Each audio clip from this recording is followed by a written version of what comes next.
Tome su Biblia, vamos al libro de Hechos en el capítulo 6 y vamos a estar haciendo lectura del versículo 1 hasta el versículo 7.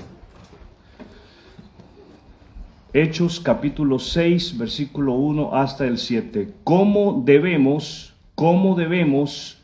enfrentar las crisis en la iglesia? ¿Cómo debemos de enfrentar las crisis en la iglesia? Así es, mi querido hermano, aunque usted no lo crea, en la iglesia vendrán momentos de crisis. Y es importante de que usted y yo sepamos hacerle frente a esos momentos de crisis. Estamos en Doctrina Bautista, hoy corresponde la lección número 9 y se titula Los diáconos en la iglesia. Los diáconos en la iglesia. Hacemos lectura a la palabra de Dios en Hechos capítulo 6, versículos del 1 al 7. Al multiplicarse los creyentes rápidamente, fíjense bien, la matemática de Dios es multiplicación, no es división. ¿Cuál es la matemática de Dios? Multiplicación. ¿Cuál es la matemática de Dios? Multiplicación. Al multiplicarse los creyentes rápidamente, hubo muestras de descontento. Es inevitable en una iglesia, cuando surge el crecimiento, que no surja el descontento. Una iglesia comienza siendo un grupo pequeño. El grupo, por la gracia y la misericordia de Dios a través del evangelismo, va creciendo, y entonces por ahí, en el camino, surge el descontento. ¿Por parte de quiénes? De algunos creyentes. Seguimos leyendo. Los creyentes que hablaban griego, estos eran judíos griegos, eran de procedencia judía, pero ya hablaban griego ellos, se quejaban. ¿Qué hacían estos judíos? Se quejaban. ¿Qué hacían esos judíos? Se quejaban. En las iglesias, mis hermanos, vamos a tener miembros que se quejan. En lugar de pertenecer al grupo de alabanza, pertenecen al grupo de quejabanza. Sea usted de aquellos que pertenece al grupo de alabanza y no de quejabanza. ¿A qué grupo debe pertenecer usted? De alabanza. Al de alabanza. ¿A qué grupo debe pertenecer usted? De alabanza. Al de alabanza. No al de quejabanza. Se quejaban de los que hablaban hebreo, judíos que hablaban hebreo, diciendo que sus viudas eran discriminadas en la distribución diaria de los alimentos. Este asunto de la discriminación no es algo nuevo, no es un fenómeno de ahora.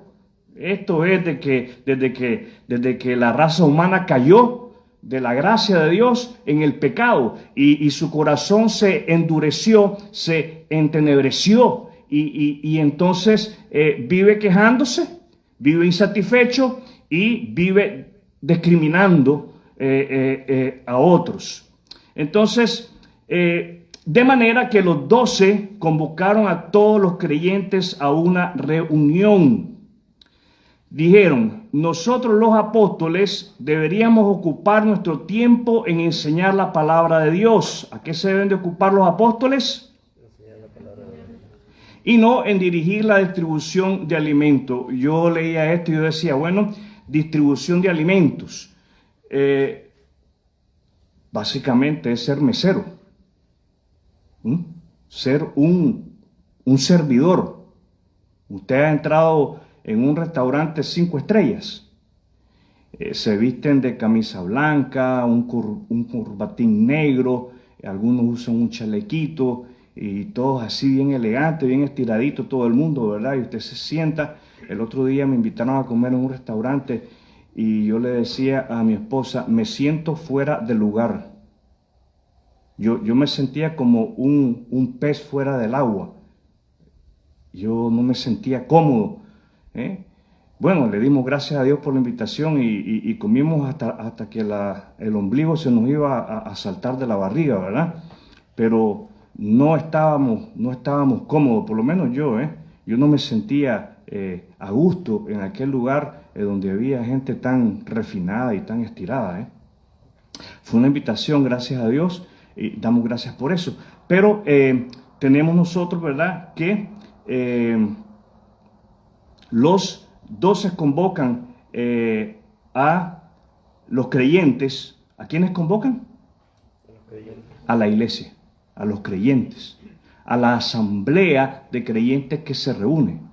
Hace un momentito entonábamos el credo. El credo. Ya les expliqué en una ocasión que el credo contiene algunos puntos importantes de lo que creemos como iglesia cristiana evangélica. Es una confesión de fe, eso es lo que es el credo, una confesión de fe, y nosotros la cantamos. Y en la última estrofa dice ahí que creemos en la comunión unos con otros. Creemos en la iglesia. Hay que poner atención a lo que cantamos, porque hoy lo cantamos y mañana no nos queremos reunir. Y entonces lo cantamos. ¿Cómo fue que lo cantamos? ¿Con convicción Tenemos que, yo los animo a que sigan cantando y que lo hagan con convicción. A que lo hagan con convicción. Entonces los discípulos citan a los creyentes a una reunión. Dijeron: nosotros los apóstoles deberíamos ocupar nuestro tiempo en enseñar la palabra de Dios y no en dirigir la distribución de alimento. No es que los apóstoles se creyeran más. No, pongamos atención cuál es la razón. ¿Ok? Verso 3. Por lo tanto, hermanos, escojan a 7 hombres que sean muy respetados, que estén llenos del espíritu de sabiduría. A ellos les daremos esa responsabilidad. Entonces nosotros los apóstoles podremos dedicar nuestro tiempo a la oración y a enseñar la palabra. 2 veces oímos que los apóstoles quieren dedicar su tiempo a la enseñanza de la palabra y a la oración. Versículo 5, a todos les gustó la idea y eligieron a Esteban, un hombre lleno de fe y del Espíritu Santo. ¿A quién eligieron? A Esteban. A Felipe, a Prócoro, a Nicanor, a Timón, ¿qué nombre es esto? A Parmenas y a Nicolás de Antioquía, quien anteriormente se había convertido a la fe judía. Estos 7 hombres fueron presentados ante los apóstoles, quienes oraron por ellos y les impusieron las manos. Así que el mensaje de Dios siguió extendiéndose, el número de creyentes aumentó en gran manera en Jerusalén y muchos de los sacerdotes judíos también se convirtieron. Lo que queremos aprender hoy es básicamente acerca de la necesidad. Hay una necesidad y esta necesidad la tiene toda iglesia. Entonces vamos a estar aprendiendo acerca de la necesidad que tiene toda iglesia de tener una oficina de diáconos. Y cuando hablo de oficina no es un cuarto donde hay un escritorio y ahí se sientan los diáconos a hablar. No, estamos hablando de el ministerio del diaconado. Entonces toda iglesia se ve con la necesidad de tener una oficina de diáconos, ministros o servidores, el nombre que usted le quiera dar. A fin de cuentas, la palabra diácono eso es lo que significa servidor, ¿ok? En inglés es la palabra deacon, ¿ok? And basically it means a servant. That's what it means, ¿ok? Entonces, todas las iglesias tienen esa necesidad. Y esa oficina debe estar compuesta por hombres que sean llenos del Espíritu Santo de Dios para que se ocupen de la necesidad de los creyentes dentro de la iglesia. ¿De qué se van a ocupar los diáconos, ministros o siervos? De los creyentes dentro de la iglesia. Ese es el trabajo de los diáconos. El oficio de diácono tiene su origen en un estado de cosas que se refieren en el capítulo 6 de este libro, Hechos de los Apóstoles. Esto es una crisis en la iglesia, así es como surge el ministerio del diácono. En medio de una crisis, ¿cómo surge el ministerio del diácono? En medio de una crisis. Número 2, surge debido a las prioridades de los apóstoles. Los apóstoles tienen prioridades. ¿Qué tienen los apóstoles? Prioridades. Y por último, tenemos que es posible el ministerio del diaconado o de ministros o de servidores, es posible gracias a hombres competentes. ¿Gracias a qué? Hombres competentes. Entonces vamos a hablar en este momento de una crisis en la iglesia. Una crisis en la iglesia. Fíjense bien, usted y yo leemos en el versículo 1, y síganme en la lectura. Al multiplicarse los creyentes rápidamente, y este es un dato interesantísimo, se multiplicaban los creyentes. O sea que aquellos que se añadían a la iglesia eran creyentes en Cristo. No se puede añadir, a lo largo de este estudio hemos hablado de que no se puede añadir a la membresía de una iglesia una persona que no se arrepiente de sus pecados, pone su confianza en Cristo como su Salvador y es regenerada a través de la fe en Cristo y da testimonio a través del bautismo. Entonces tenemos aquí que al multiplicarse los creyentes rápidamente hubo muestras de descontento. Los creyentes que hablaban griego se quejaban de los que hablaban hebreo, diciendo que sus viudas eran discriminadas en la distribución diaria de los alimentos. Así es, mis queridos hermanos, lamentablemente dentro de la iglesia vamos a experimentar malestares. ¿Qué es lo que vamos a experimentar? Malestares. Los griegos eran judíos tanto como los hebreos, pero hablaban el idioma griego. Probablemente estos no eran nativos de Jerusalén, pero estaban en Jerusalén por razones que no conocemos. Ahora, tenemos un dato curioso en Hechos 2:44, y es que los miembros de la iglesia de Jerusalén compartían todo lo que tenían. ¿Qué hacían los miembros de la iglesia en Jerusalén? Compartían todo lo que tenían. Eso está en Hechos 2:44. Y se distribuían las existencias comunes. Dice Hechos 2:45 que compartían el dinero con aquellos en necesidad. Ahora, esto parece haber sido hecho propio bajo la dirección inmediata de los apóstoles. Y la insinuación es que el gran aumento de la iglesia interfirió con una distribución imparcial de provisiones. Tenemos una iglesia que está creciendo y lamentablemente hubo un descuido. ¿Qué hubo? Un descuido. ¿Qué hubo? Un descuido. Eso pasa. Eso pasa, mis hermanos. Hubo un descuido y entonces se comenzaron a distribuir aquello que se distribuía de una manera imparcial, por igual a todos. Hubo un descuido y se comenzó a repartir parcialmente. Lo que yo quisiera que ustedes notaran de este momento de crisis es lo siguiente. Si usted está tomando nota, anote que es en medio del conflicto que nace un ministerio. Es en medio del conflicto que nace un ministerio. Y esto nos debe de hablar fuertemente al corazón. Vamos entonces a hablar de la prioridad de los apóstoles.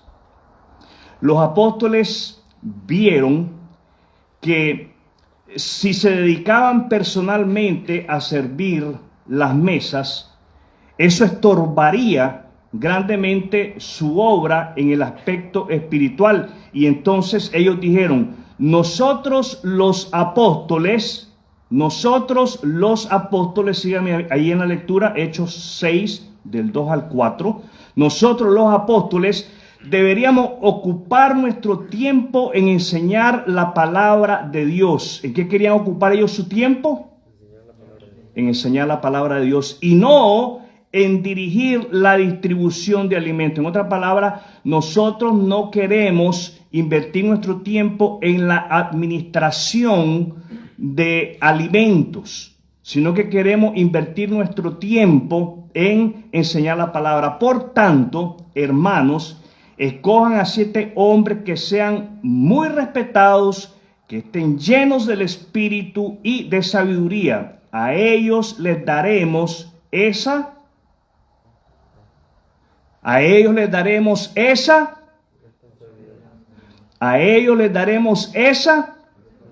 responsabilidad.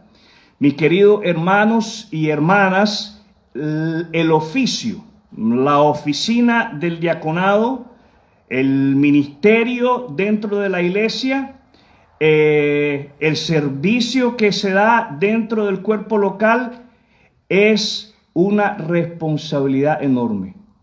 Es un privilegio. ¿Qué cosa es? Un privilegio. Es un privilegio que no se le da al incrédulo. Una persona que viene aquí por el hecho de que se haya reunido por un par de meses con nosotros y no da profesión de fe, no se le puede dar el privilegio de servir al cuerpo local. Lo podemos amar, lo recibimos bien, pero nos debe de preocupar si no da testimonio de fe. Entonces, tenemos nosotros que la creación del oficio del diácono reconoce el hecho de que los deberes de los pastores son eminentemente espirituales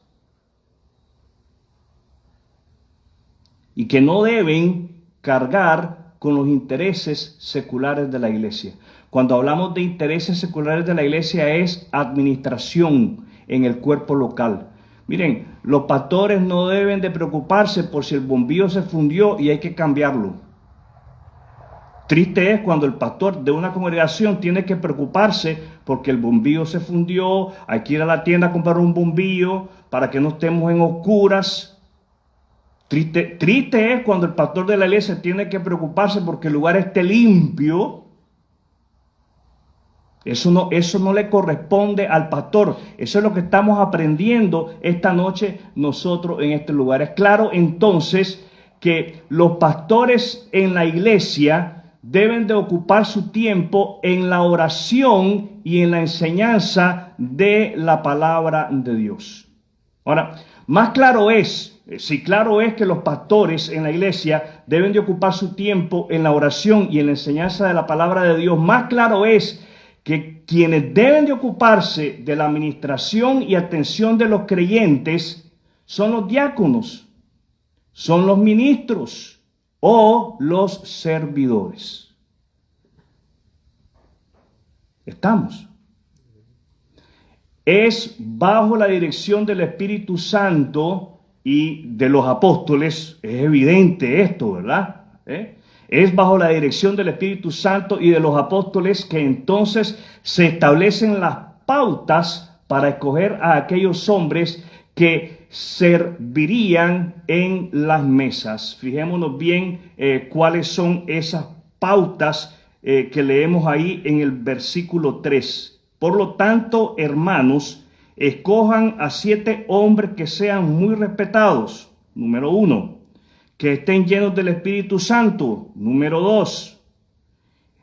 Y de sabiduría. Número 3. A ellos les daremos esa responsabilidad. Número 4.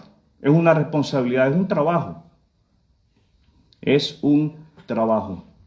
Entonces yo quisiera que usted, si está tomando nota, usted notara, anote lo siguiente. El nacimiento del ministerio de la diaconía, hace posible que los pastores puedan dedicarse a ministrar espiritualmente. Eso es lo que hace posible. Nace este ministerio para hacer posible que los apóstoles, los pastores, se dediquen a ministrar espiritualmente. Vamos entonces a hablar un momentito de lo que son los hombres competentes para este oficio, para esta oficina. Vamos a hablar de lo que son los hombres competentes para este oficio, para esta oficina. Los pastores y diáconos son los únicos oficiales bíblicamente permanentes dentro de la iglesia. Lo encontramos en el Nuevo Testamento. Pero yo quiero que pongamos atención a las palabras que nosotros leemos aquí en el versículo 3. Escojan a 7 hombres que sean muy respetados. Hombres que sean muy respetados. ¿Cuál es la primera característica? Hombres que sean muy respetados. Estas palabras aplicadas a los primeros diáconos indican que eran hombres de reputación intachable. Indican que eran hombres de piedad ardiente y de buen sentido común. El sentido común es necesario. Nos ayuda a poder ver cómo ayudar, cuándo ayudar, a quién ayudar. Estos requisitos, hombres que sean muy respetados, deben de buscarse en todos, en absolutamente todos los que son nombrados para el oficio de diácono, de ministro o de servidores. Ahora prestemos atención a la siguiente frase que encontramos aquí en este versículo: que estén llenos del Espíritu Santo. La frase llenos del Espíritu es una descripción admirable. ¿Qué clase de descripción? Admirable. Es una descripción admirable de una piedad ferviente y elevada. Eso es lo que nos dice hombres llenos del Espíritu. Nos habla de su pasión por el Señor del Evangelio. Nos habla de su pasión y de su amor por la iglesia. Entonces, esa frase, llenos del Espíritu, es una descripción formidable, admirable, de una piedad ferviente y elevada. Y en la elección de los diáconos debe tenerse en cuenta su espiritualidad. ¿Qué es lo que debemos de considerar cuando se va a elegir a un diácono, a un ministro, a un servidor? Su espiritualidad. En otras palabras, que sea un hombre sujeto al Espíritu Santo de Dios. Que sea un hombre que somete su vida a la dirección del Espíritu Santo de Dios. Que sea un hombre que somete su vida a la voluntad de Dios. Pues sus deberes no son exclusivamente seculares. Hemos dicho de que el diácono, el ministro, el servidor se va a encargar de servir a las necesidades de los miembros de la iglesia. Se va a encargar de la administración de la iglesia. Pero no se limita a eso. Prestemos atención a lo siguiente, porque esos deberes deben de cumplirse en un estado de ánimo espiritual. ¿Cómo deben de cumplirse? En un estado de ánimo espiritual. Y de esta manera serán recompensados con el respeto de los demás y aumentarán su confianza en la fe en Cristo Jesús. Eso lo encontramos en 1 Timoteo capítulo 3, versículo 13. Entonces el diácono debe de hacer su trabajo no solamente por hacerlo, sino que debe de hacerlo porque lo está haciendo como para el Señor. El diácono, el ministro, el servidor, al visitar a los piadosos pobres para distribuir las obras de caridad de la iglesia, debemos de considerar que no deben de cumplir el deber de una manera formal. Aquí le traigo esto. Aquí le dejo esto. No, sino que deben de investigar las circunstancias tanto espirituales como mundanas de los destinatarios de la caridad. En otras palabras, debe de sentarse el ministro, el siervo, el diácono a hablar con las personas que se encuentran en necesidad para ver cómo llegaron a ese estado, por qué están en ese estado y qué es lo que se puede hacer para que salgan de ese estado. Sí, porque no solamente es brindar la ayuda, sino que hay que ver qué es lo que se puede hacer, qué es lo que usted puede hacer para salir de esa situación. A menudo el diácono, el ministro, el siervo va a ser testigo de una exhibición de fe, de paciencia, gratitud y de resignación que le recompensará ricamente por su trabajo. Sí, porque las personas que están pasando en una situación difícil son personas de fe, son personas que van a mostrar agradecimiento, ¿okay? Y ese ministro, ese servidor, ese diácono va a experimentar y va a poder crecer en su trabajo y va a amar más su trabajo. Según lo requiere la ocasión, deben reportar al pastor los casos que requieran su atención especial. Así llegarán a ser un eslabón de conexión entre el pastor y los necesitados de la iglesia. No es que hacen las cosas como el llanero solitario. No, hace y comunica, hace y comunica. De esto yo quisiera que notara lo siguiente, si está tomando nota. Nótese que el nacimiento de este nuevo ministerio es posible porque hay hombres comprometidos a servir a Cristo, sirviendo a través de su iglesia. O sea que la oficina del diaconado, la oficina de ministros, la oficina de servidores, es posible en nuestras iglesias bautistas porque hay hombres que están comprometidos a servir a Cristo y entienden que se les sirve a Cristo a través del servicio en la iglesia local.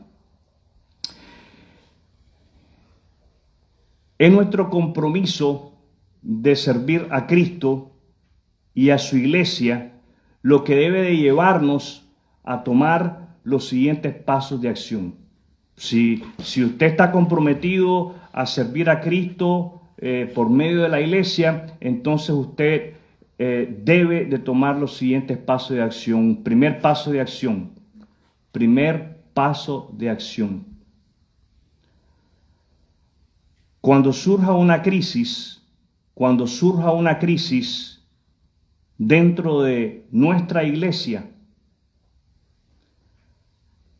hágase la pregunta: ¿qué ministerio se necesita en esta iglesia?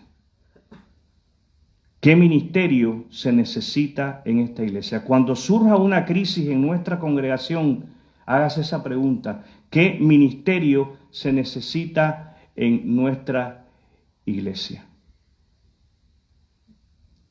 Me llama la atención que en este capítulo de Hechos 6 no leemos que frente a esta crisis la iglesia se dividió. Eso no lo leemos aquí. No leemos que unos se fueron descontentos. Eso no es lo que leemos aquí. No sea de aquellos que en medio de la crisis usted se enoja y dice: me voy, ya no quiero seguir en esa iglesia. Sea usted de aquellos que se hace la pregunta, bueno, frente a esta crisis, ¿qué ministerio se necesita? Ese es el primer paso de acción. Sea de aquellos que se comprometen a darle una solución a la crisis. Comprométase a eso. En este primer paso de acción ese debe ser nuestro compromiso, comprometernos a darle una solución a la crisis. No necesitamos, en nuestras iglesias no necesitamos gente que aporte más al problema. Necesitamos gente que aporte a la solución de la crisis. Hágase el compromiso de ser uno de ellos. Segundo paso de acción. Segundo paso de acción. Apoye a su equipo pastoral orando por ellos. Segundo paso de acción. Apoye a su equipo pastoral orando por ellos. No solamente orando, también sirviendo a los necesitados en la comunidad de su iglesia. Entonces usted va a orar por su equipo de pastores y usted va a servir a aquellos que están necesitados dentro de nuestra comunidad. Tercer paso de acción. Tercer paso de acción. Llénese del Espíritu Santo. Llénese del Espíritu Santo. ¿De qué se va a llenar? Sí, porque fíjense bien, las características de estos servidores, de estos ministros, de estos diáconos, es que eran hombres llenos del Espíritu Santo. Entonces, si hay algo que todo creyente debe de hacer, es llenarse del Espíritu Santo. ¿Cómo nos llenamos del Espíritu Santo? Nos llenamos del Espíritu Santo con la lectura de la palabra del Señor. Nos llenamos del Espíritu Santo con la lectura de la palabra del Señor. También nos llenamos del Espíritu Santo a través de la oración. Una oración que busca hacer la voluntad de Dios.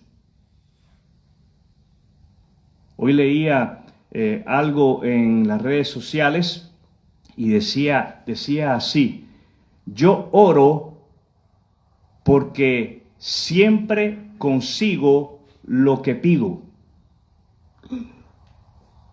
Me quedé yo, wow, yo oro porque siempre consigo lo que pido, y el día que no consiga lo que está pidiendo, ¿qué va a pasar?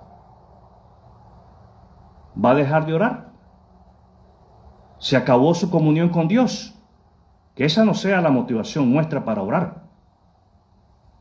No, nuestra motivación para orar debe ser buscar la voluntad de Dios. ¿Cuál debe ser nuestra motivación para orar? Buscar la voluntad de Dios. Buscar la voluntad de Dios. Esa debe ser la motivación.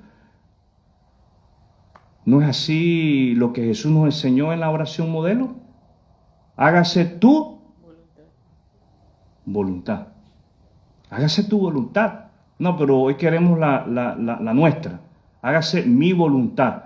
Yo oro porque siempre consigo lo que pido, mi voluntad.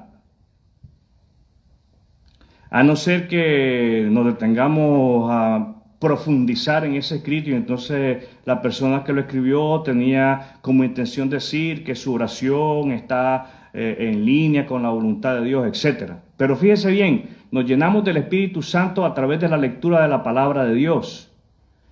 Leemos, estudiamos, quiere decir profundizamos en ella y meditamos. Y mientras usted está meditando, memorizamos las escrituras. ¿Qué hay que hacer? Memorizar. Jovencitos, memoricen las escrituras. Déjenme decirles que este asunto de la diaconía, este asunto de ministros, servidores dentro de la iglesia, es un asunto para los jóvenes. ¿Sí? Tanto de muchachos como de muchachas hay diaconisas. La palabra de Dios nos habla de diaconisas, de servidoras. Ahí la importancia, jóvenes, que estén comprometidos con el plan de lectura bíblico. Espero que lo estén llevando, que no esté atrasado. El otro día me gozaba porque uno de ustedes se paró a contarme lo beneficioso que ha sido este plan de lectura. Me dijo, con este plan de lectura sí me da tiempo de meditar, de reflexionar. Pues me gocé en aquello.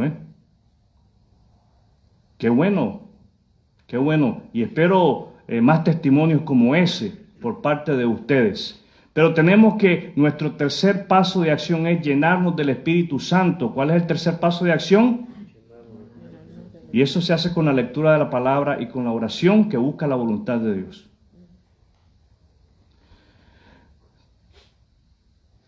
Cuarto paso de acción. Comprométase o renueve su compromiso de servir a quienes forman parte de su iglesia. Tal vez usted no sea parte de una iglesia, pero está considerando unirse a una iglesia. Permítame preguntarle, ¿ha usted confiado en Jesucristo como su único y suficiente Salvador? Si usted no ha confiado en Jesucristo como su único y suficiente Salvador, yo quisiera insistirle sobre la importancia de detenerse a considerar el verdadero significado del nacimiento, muerte, sepultura y resurrección de Jesucristo. Pídale a Dios que le dé un corazón arrepentido. ¿Qué clase de corazón necesita? Arrepentido. Vuélvase a Dios a través de la fe en su Hijo Jesucristo.